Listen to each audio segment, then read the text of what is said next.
My name is Savannah Stoutenberg, and today I'm going to be giving you a speech on ADHD and the effects that yoga has on the people with it.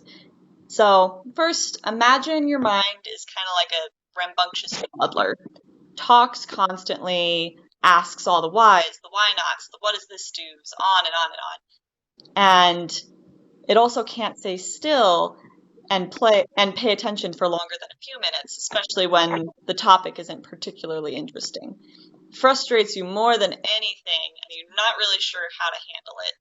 That's how it feels to have ADHD. Several meta-analyses of research studies across the world, analyzed by CHAD, an organization for children and adults with ADHD, found that around 7.2% of the world's children have ADHD, with around 4.4% of US adults sharing the same diagnosis. I was diagnosed with ADHD just last year at the age of 22. I knew that I had it my whole life, however, as I always had difficulties getting my brain to do what it needed to do, no matter how hard I tried to just sit still and focus. My diagnosis and subsequent treatment journey makes me feel a little bit more qualified to talk about this topic. Like so many others with ADHD, I was wary of relying on medication to function in my world. But besides medication, there are other treatments that can be effective with treating some symptoms of ADHD. I would like to talk today about one such option available to everybody, which is yoga. Yoga benefits the ADHD mind through two main elements, meditation and movement.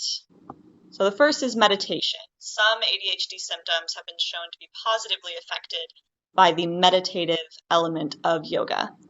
Quoting from the Life and Environmental journal called Peer J, different from normal physical exercise, yoga practicing steers individuals to master certain breathing techniques, postures, and cognitive control, which can help promote self-control, body awareness, and stress management. Mindfulness is also one of the key aspects of yoga, or noting feelings without judgment, including in the brain and in the body. CHAD, the earlier mentioned organization for adults and children with ADHD, suggests that yoga, especially with children, can help to note and control feelings that may make playing with other children difficult. Now, this can translate to the adult mind with getting along with coworkers and friends a little bit easier. Meditation also serves to refocus the mind, with one method of meditation zeroing in on fixing attention on an object or saying or even breathing.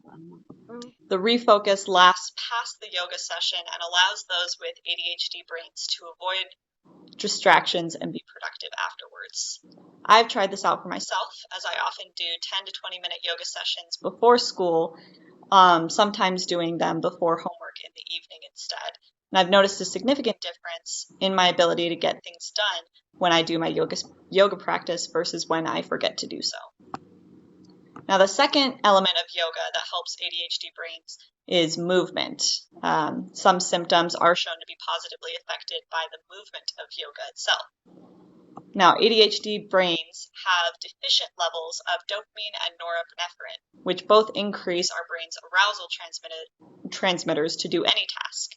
One large study in the Journal of Borderline Personality Disorder and Emotional Dysregulation found that exercise raises levels of dopamine, serotonin, and other healthy brain chemicals naturally, allowing ADHD brains to gain some benefits without taking stimulant medication.